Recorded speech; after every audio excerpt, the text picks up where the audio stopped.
In today's episode, we have Eli Facenda. Eli is an entrepreneur with two businesses in the travel industry that he has built over the last 8 years. He has visited nearly 40 countries and has a passion for maximizing credit points for epic luxury travel experiences and like cracking the code of how to make that happen as well. The buying point strategy where you may look at, especially if points are being sold on a deal. So you'll see sometimes these airline programs or hotel programs will say, hey, 50% or even up to 100% bonus, basically double your points for what you purchase. And particularly if you're going to be doing like a big international business or first class flight that's normally really expensive, that's going to be the easiest time to probably find that value where you could buy points that would cost $2, $3, maybe $4,000, but use them for a trip that's like $7, $8, $9, $10,000. And he kind of like averages like around $75,000 to over $100,000 per year in travel. Again, leveraging the knowledge that he have around credit, airlines, and all the hacks in place out there. He is the founder of Freedom Travel System, where his team helps entrepreneurs optimize their credit card spending to get world-class travel experiences. We're gonna talk about all of these things as well. I'm super excited to talk about it.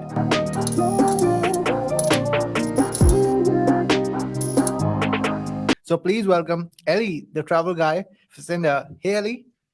How's it going, RJ? Thanks for having me on, man. Excited to dive in and share some things around credit, travel hacking, maybe even business credit, and really how entrepreneurs, whether they're starting out or really experienced and seasoned, can tap into this amazing game we have available for us to be able to travel for free and really create the business and lifestyle that we desire. So thanks for having me on. I'm excited to jump in. Awesome. Truly appreciate it. Well, let's dive deep into like how this journey actually started for you. Like how the addiction or like how you actually figured out like, hey, this could be my thing and I can, get into it. So like what was the backstory for you?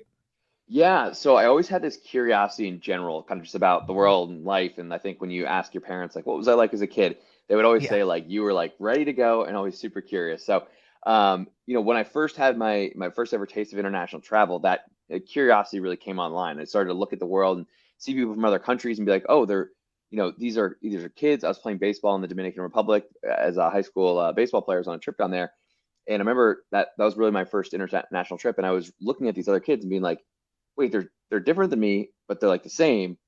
They have different values, but like they're happier than we are. This doesn't make any sense. I'm so curious. I want to go travel. So I got Yeah. obsessed with travel, studied abroad, and then basically my first job out of school, out of the university, was to help build this international sports tour company where we take sports teams all over the world. So I still part own it and run some of that on the day to day, which is amazing, and it's a great business. But through that, I got into wanting to travel myself personally more and seeing more of the world and really just having this insatiable curiosity. But when we were growing the company, I didn't have a lot of personal income yet. And I had a lot of Mm. friends who did. And so for me to travel with them, I was like, all right, I got to find a better strategy because, these people can just kind of, pay for the trips and go wherever they want. And I didn't have the money.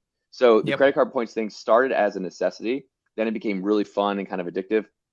Then it became a little bit of like a hobby and then a brand and then like a little bit of a social media thing and then a full-on consulting business where we have 15 team members now and we're helping thousands of people, individuals, solopreneurs, six-figure, seven-figure, eight-figure, and sometimes even nine-figure entrepreneurs as well. So it really spans the whole range of individuals, and you don't have to be spending $100,000 a month in a massive business to take advantage of this. You could be spending $1,000 a month if you're in the U.S. or some other countries as well to take advantage of the system. So that's how I got started and a little bit of the journey through to where I am today.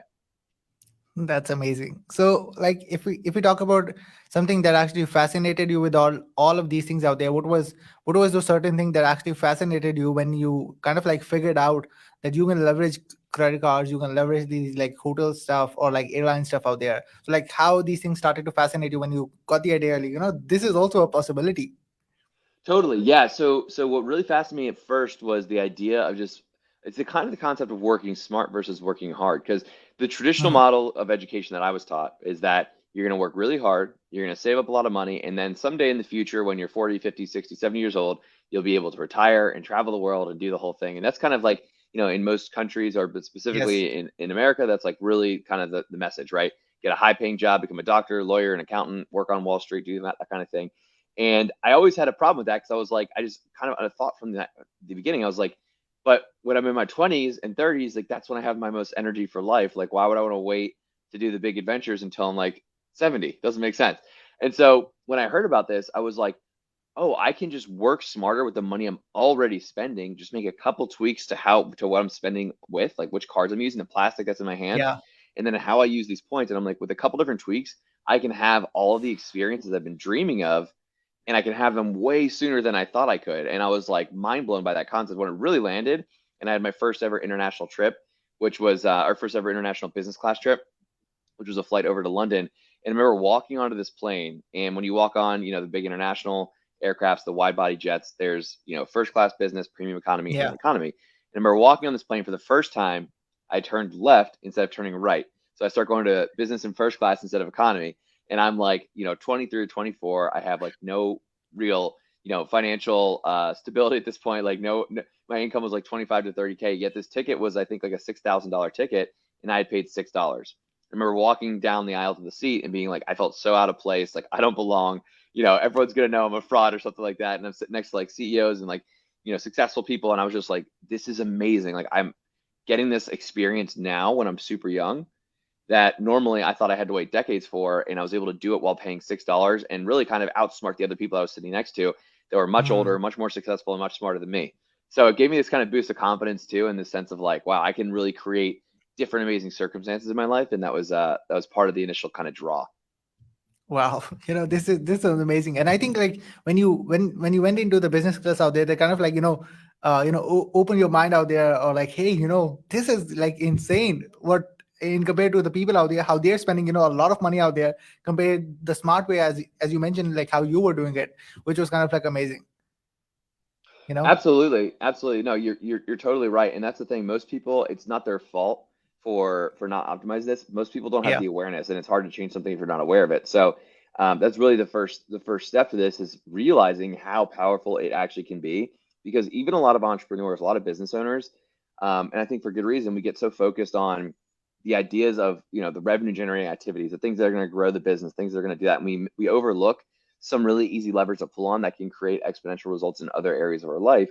And again, allow us to just work smarter. So something like credit cards, you'll talk to some people that just are really focused on the business. Like, I don't have time for that, right? And they immediately yeah, brush it off. And it's like, well, it makes sense to look a little bit at this, because if you can, create $20,000 to $30,000 worth of extra value every single year, just with a couple tweaks that take a couple hours, like, why wouldn't you do that? I don't care how wealthy you are. That's a substantial amount of change, unless you're a billionaire, right? At which case we're probably not having that conversation. So for pretty much everyone else, $20,000 to $30,000 worth of value a year at minimum for a couple hours of work and a couple of different ways to tweak how you're spending makes a lot of sense in my opinion. So I do think that's the first piece, is just realizing, wow, this can really do a lot for me. If you're someone who values experiences, if you're someone who values travel and really wants to create a lifestyle and a bunch of memories that involve those aspects of travel.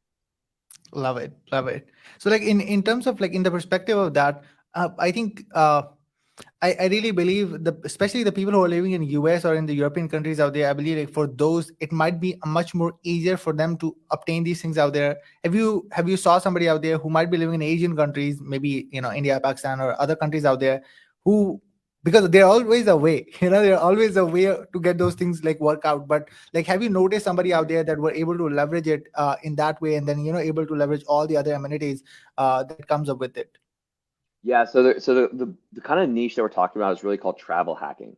And so if Yeah. you look at travel hacking in a broad sense, there's different ways to do it. There's the credit card point strategy. There's also gamifying like airline frequent flyer programs and hotel points and hotel loyalty programs. And those are going to be international programs. So like there's ways to travel more effectively, to earn points more effectively, regardless of what country you're from. The Hmm. specific piece of earning and really maximizing the credit card spending piece, that's going to be the best in the US, Canada, the UK, and Australia. Those are the top four countries, with the US leading the way by a landslide. Yep. Then the European countries have kind of the next tier of benefits. Beyond that, there's not a lot of amazing credit card opportunities in other countries, but there's always a couple, right? There's always a couple small things you can do here and there. American Express tends to be the biggest opportunity in foreign countries like Pakistan or India and some of these other countries, and you can still get access to Amex points, but they're not going to Mm. have the same earning potential and opportunities that you would in the U.S. But there are some workarounds to get access to U.S. cards even if you're not an American citizen. And so there's ways to get an ITIN, which is an International Taxpayer Identification Number. Now, it's not a super easy process. I'm not Yep. even that well versed in it, but I do know Other people that than have done it. myself, honestly, I got that myself. It was a lengthy process. You did do it. Yeah. When I Beautiful. started out, like, 4 years ago, I've done all by myself. I didn't had enough money to do it. So I tried to figure it out all by myself. So yeah. Wow, yeah. So that's credit to you because a lot of people start and they give up because it does seem like a lengthy, kind of complicated process. But Yeah. if you zoom out long enough and look at the lifetime of the benefits that you'll now be able to get to enjoy because of that, it's significant, I'd imagine, right? And so there's ways to do that, and then there's ways to potentially partner or set up a business in the U.S. and ways to kind of access credit through that strategy as Mhm. well. But the ITIN is generally going to be the best way, aside from getting citizenship. Love it, love it. That's amazing, and especially when you mention about if somebody like living in other countries out there, sometimes Amex would give you kind of like some points out there, it might not be equivalent. Maybe it depends upon so many different factors. But on the other side, when you mention on airline stuff, they're all of like sort of like workarounds for it, as you mentioned. I remember I watched one of your videos out there where you kind of like talked about how if somebody's like paying like 5 grand versus if they buy frequent flyer points from the airline, it costs like way less when you buy the points. It just significantly goes lower, which was like crazy even to think about. Yeah, exactly. It's a great point. And that speaks exactly to one of the amazing strategies, which is, yeah, the buying point strategy, where you may look at, especially if points are being sold on a deal. So you'll see sometimes these Yeah. airline programs or hotel programs will say, hey, 50% or even up to 100% bonus, basically double your points for what you purchase. And particularly if you're going to be doing like a big international business or first class flight that's normally really expensive, that's going to be the easiest time to probably find that value where you could buy points that would cost two, three, maybe $4,000, but use them for a trip that's like seven, eight, nine, $10,000. Yeah. And so when you do that, there's a pretty good spread. So you still obviously have to have enough cash to pay the two, three, or 4K to buy the points in the first place. But if you're someone that does, or you have access to that, then you can leverage it in a really strategic way. There are even some people that are creating kind of business opportunities out of that where they buy the points and then they basically are booking tickets for people and taking a spread on that. There's some different nuances to doing that, and there's also some gray area with what's legal or not. So I'm not necessarily condoning that, but there are people Yep. that are making new strategies out of how do I maximize points as a whole as well. Yeah, awesome. Well, since you already mentioned you help a lot of 6, 7, 8 figure entrepreneurs also to get into these travel hacks out there. Like, what do you think is a common mistake they were already doing because they were already spending money on stuff on different things out there, but they didn't kind of like included this into their sort of like arsenal. So, like, what is a common mistake you saw people making for which they wasn't able to leverage these type of like amazing travel hacks? Yeah, so a couple of common mistakes. Number one is if you're using a debit card at all, like that's just we gotta fix that from the beginning because a lot of people are using a debit card, which even beyond the Yeah. point side, it's worse because it doesn't build your credit and then it doesn't have the same protection as a credit card. So that's number one. A lot of people will say like, oh, I just want simplicity, so I just use a debit card. I don't want to spend money I don't have. You can treat a credit card just like a debit card. Just pay it off whenever you want. You don't have to Yep. pay it once at the end of the month, so you can really treat it however you want it to be. So that's the first thing. The second thing is going to be, and this is a more common one. Most people know they should have a credit card, is that they're earning points with a program that can't really be used effectively for travel. And so what I mean by that is there's different types of points, and each point is like a different currency. And so essentially they're Mhm. earning points in a less valuable currency. And so there's really four main banks that here in the US tend to give the best points programs. And that's going to be Chase, Citi, Amex, and Capital One. And those 4 points are typically going to be the best because you can convert those points into airline or hotel transfer partners. So you can convert a Chase point into United Mile. You can convert an Amex point into an Avianca Mile. You can convert, an Amex point into a Hilton point. So there's these different partnerships and ways to leverage those. That's really strategic. But those four banks, when you earn those four currencies, you have way more opportunities, which means better opportunity for arbitrage or a better opportunity to find a really good deal compared to what's typically available. And that's where the money is made. It's made on redeeming your points effectively. So that's a really common one is people aren't using the right cards and aren't earning the right points. Yeah. And then the last one is that they're typically using cards that are not as effective for them. So a really common example would be like the Amex Platinum.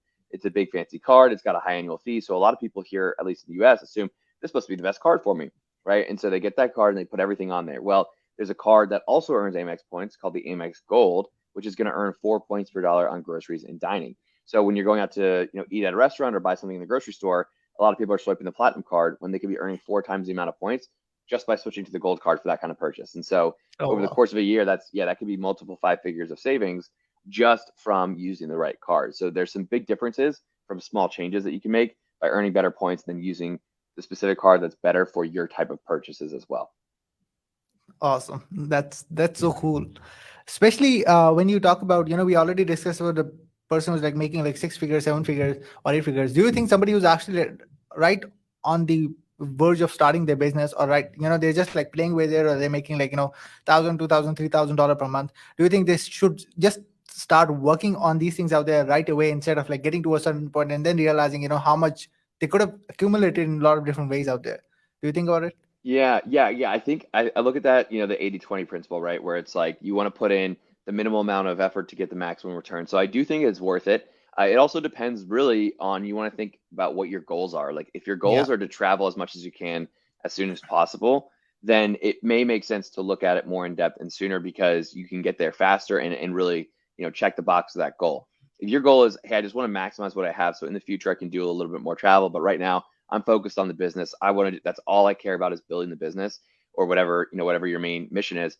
Then I think it makes sense to set up a couple simple things in the background, maybe get a card or two, but don't spend a ton of time yet looking at it. Just do the best you can with what you've got, and then focus everything on the business and come back to it later. Because Yeah.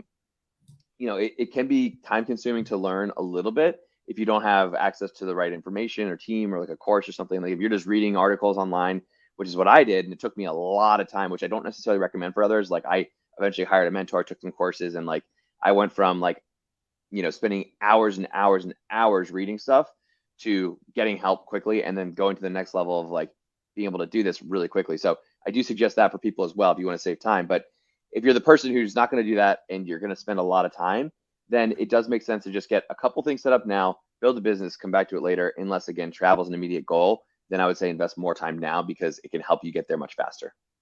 Yeah, that makes so much sense. So like, since you've also traveled, in a lot of countries out there, I'm pretty sure this perspective of like watching different types of people who are different in different walks of life in different part of the world out there might have like shifted a lot of perspectives for you in different ways. So like, if we list down like three things that you've learned while you traveled around the world, like what would it be? Yeah, it's a great question, because I've seen a lot of different cultures, and I've also seen them through a lot of different lenses, because I was traveling with sports teams for a while too. So I would Hmm. see like a different culture through the lens of like how do they play sports, which is a really cool way to see it. So for example, like in Japan, I would go to, we were taking baseball teams over there, and I would see, on the baseball field, like the way they warmed up, the way the kids, set up the field and cleaned up the field versus the coaches doing it, the way the kids would coach each other versus the coaches doing it. So it was like, it was a very different level of kind of hierarchy and kind of respect, and the way they would kind of just be very very specific and like meticulous with their, whenever they were doing something, like it was done perfectly, and they would just do one rep and one rep and one rep until it was like perfectly done. And that speaks about a Japanese culture. Even if you fly on one of their airlines, you'll see the different level of service that they bring to small things, like the way they're putting down the napkin on your seat, like all of those things are really done with like precision and excellence. And so I Hmm. think like going to some of these Asian cultures, specifically Japan, where you can just see that level of focus and intent on precision, is really cool to see how you can kind of take some of those aspects and bake it into your work. The opposite would probably be going to places like some of the Caribbean islands, where you get to just see people that like they just are totally just enjoying life, and they don't really, they're very like, not everybody, but a lot of people are very relaxed and just chill kind of about everything, right? It's like you go there and like things could be terrible, but they're just smiling and they're just able to be like, whatever, who cares? Like we're here, we're living, we're having a good time. It's island Yeah. breeze, and like they're just in a really good, state of mind like the whole time, which is really admirable too, because it's like, wow, look at all these things that you're still able are going on, yet you're still able to like just have total joy and relaxation amidst all of it. So I'd say that's another one. And then the last one I'd say more on like the European side is just they have such a beautiful, I think, appreciation for culture. Like they really value and prioritize Hmm. diversity of culture, uniqueness of the history, the art, the food. Like that's a big deal in a lot of countries in Europe, where in the US you might just like eat something and you don't really think about it. It's just like, cool, sandwich, Yeah. eat it, done. It's almost like a tool to put food in your body for fuel. In Europe, it's like, not all countries, but a lot of them, it's more like, wow, look at where this came from, and it blends with this flavor, and there's like this combination with the wine, and it comes together and it gives this experience of food, and let's like savor it and really appreciate it. And I think that's the art of like enjoying these kind of unique details of life is also a really powerful thing too. So the way that I view it is like travel is kind of almost like when you have a mentor, or you want to create, a kind of vision for yourself. You might look at a bunch of different mentors and be like, I like this part of this mentor, I like this part of this mentor, I like how Tony Robbins has this energy, but I like how Richard Branson's this kind of creative guy, and I like how um, you know, someone else is like a great speaker or something like that, and you kind of put together your vision of who you want to be. I think that's kind of the same with like cultural values too. You can be like, wow, I like when I'm working, I really want this like diligence from Asian cultures in Japan and like kind Mm. of integrate that more to my life. And when I'm just on the weekend enjoying things, I want to like have this like ability to kind of like really savor things. And when I'm just like, you know, relaxing with friends, I want to kind of just have like a, you know, a carefree attitude, maybe more like kind of Caribbean style. So I think when you travel, you get to see those different experiences too, and then bring them together into your life and really form what you value as well. Yeah, definitely, definitely. I think like while you're traveling out there, it just changes your perspective around, all the different places out there, watching people out there, how they're living their life out there. I remember like I was watching like one of I think it was Anik Singh's videos, and it was talking about, the people who might be living in like US have to be grateful like how they are living their life compared to the people who are living like in these Asian countries out there. So, there's a lot of differences out there that comes along with it as well.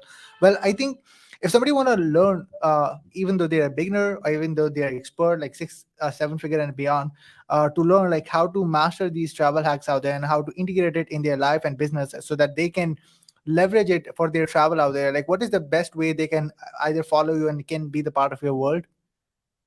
Yeah, so the best way is going to be on Instagram is the first place. So that's where I'm posting most of my content. I'm just at Eli Travel Guy, so ELI Travel Guy. If you want to go deeper into learning about how we support people, like how we coach and mentor through this, because we have a whole different range of services. But for those Yeah, that are like just starting to learn, like this is cool free content, I get it, but like how do I get help? Like how do I ask questions and get direct feedback and get guidance and really have all of this stuff mapped out in a step-by-step sequence so I can actually follow it and get the results that I want without all the confusion, without all the wasted time. Then we do have a mentorship academy as well. And so for that, we go through, there's group coaching, there's coursework, there's all this different stuff that we come together, even dream trip alerts. So we'll like package things and send them out to people so they can just book them on the spot. But you can go to freedomtravelsystems.com/FTA.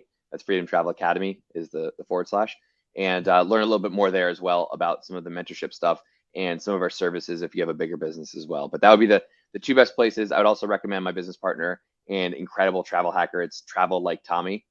If you find him on Instagram, he is just like full time going all over the world doing this at the highest level, and is really impressive with his points knowledge and also not just knowing it but actually applying it and living it too. So mm, definitely should check him out too. awesome. Well, that's amazing out there. I don't want to take a lot of your time out there. Well, again, Ellie, thank you so much for being on the show today out there. Any last thing that you want to say before we round the show up? Yeah, last thing I just want to say is I think one thing that's important for people to consider, and I've just recently been reading a book about this, so I'm just going to share it, is the book's called Die with Zero, and it's an incredible book about really creating a life of what would be fulfilling for you. And everyone has a different version of what's fulfilling, Yep. and what's fulfilling is going to be different in each season of life. So if you're younger and you're watching this, really try to get a sense of like, you know, looking at your 30, 40, 50, 60-year-old self and looking back to your time now and thinking, what would 60-year-old me tell me to do for the next 5 to 10 years, right? And if you're younger, at least for me, and you value this kind of conversation, it's probably going to be to go have as many different travel experiences and adventures as you can.